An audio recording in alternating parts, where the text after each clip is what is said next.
Benjamin Netanyahu recently had an interview. And in that interview, he mentioned Egypt. Why is he mentioning Egypt now? And what does he have to say exactly? Egypt is imprisoning Gazans against their will. They're calling it in Israeli media war of words, but it's more than war of words here. And despite the fact that Egypt did nothing to stop the genocide, Egypt did stand up against the ethnic cleansing.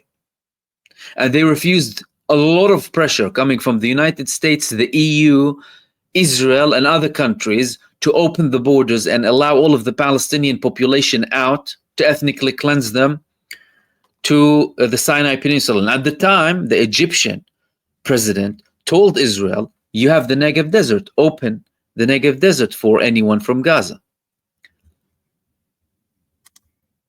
The population of Gaza, 73% of them are from occupied Palestine that the Zionists stole and called Israel.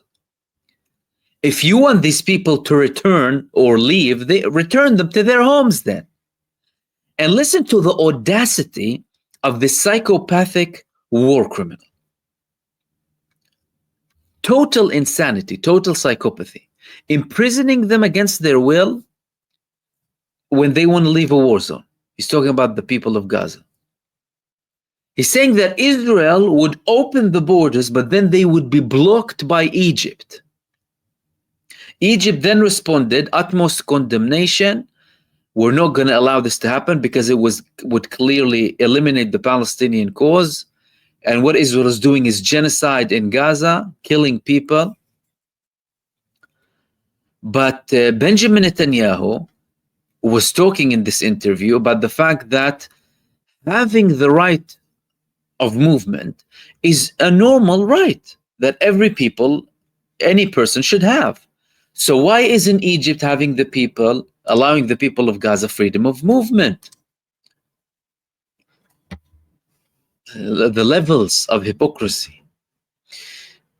If people have freedom of movement, then why were you imprisoning them for 17 years from 2005 if the people have freedom of movement? In Israel, by law, it's only the Jews who have freedom of movement because it's an ethno-state. It's a Jewish supremacy. The Palestinians were expelled from their homes, not allowed to go back, and he wants to expel further Palestinians now from Gaza. And more talks are coming, by the way, to expel the population in the West Bank too, by the way. There are serious plans coming from Israel to expel both the people from Gaza and from the West Bank. But in Gaza, this is proving that Netanyahu still has this plan and ambition to drive the population out to Sinai. And if you look through all of Israel's campaigns, the general's plan, the initial attacks on the north, pushing the people south, what they're doing now, asking 1 million people to go down south so they can push them again, they want them to be concentrated next to the Egyptian borders. But they're so arrogant and stupid that they went and occupied Rafah. You see, when they're blinded, they stop knowing what to do exactly. Because they could have pushed more population to the south on the borders with Egypt, but they couldn't see people living anything resembling normality in Rafah. It was attacked and people were butchered, but less intense than other parts at the time. They couldn't handle that, the Israelis. Sick parasites. They want to see the people dying in Gaza, everyone suffering. That's why they went and they destroyed Rafah. But if they hadn't destroyed Rafah, the population would have been driven and Israel could have then had an operation to try and push them down.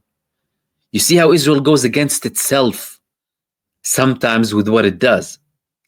But that shows you, with all of their blindness, lack of proper strategy, total stupidity, sheer arrogance, and all of these crimes and barbarity, they're still planning to send the people down to Sinai.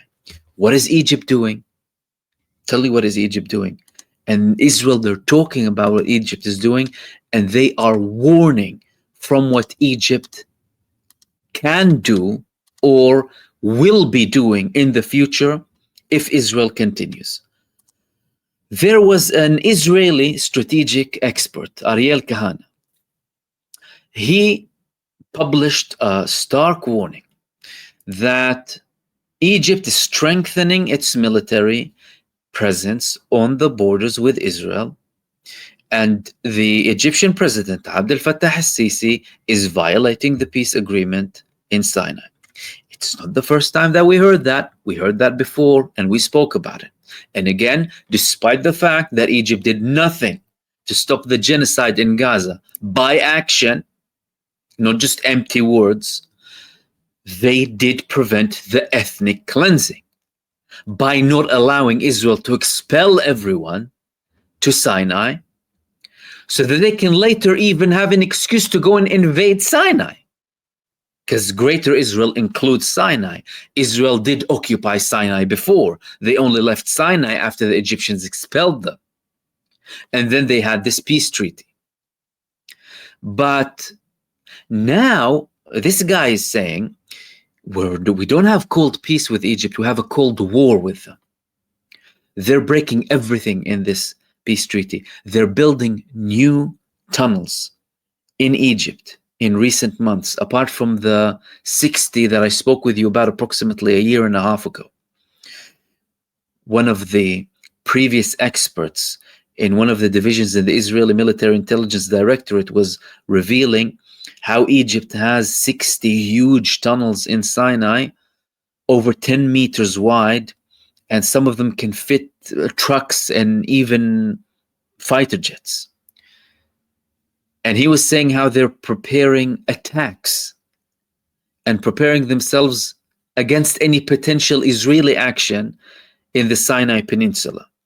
But this guy is talking about the potential of an Egyptian invasion, an invasion coming from Egypt into the Negev desert, which is the largest desert separating a lot of the area between the borders of Egypt and Israel. Why? Well, previously the Egyptians spoke about the Palestinians. If Israel wants to go on a war and they take them out, the Egyptian president told them, send them to the Negev desert. Send them.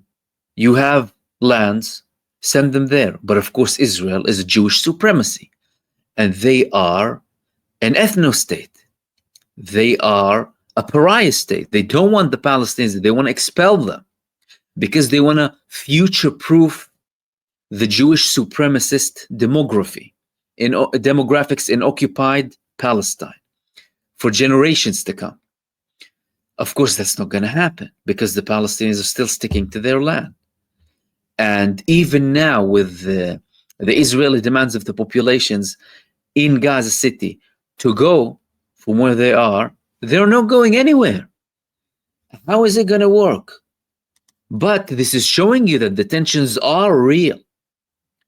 Again, regardless of the lack of action that we saw so far, Israel still has this plan. And the fact that Netanyahu is outright saying this in this manner, with a country with the weight of Egypt, with a country that has the strategic importance in the region, to say these words shows you how much of a lunatic he is, and how he is indeed prepared to do something with them.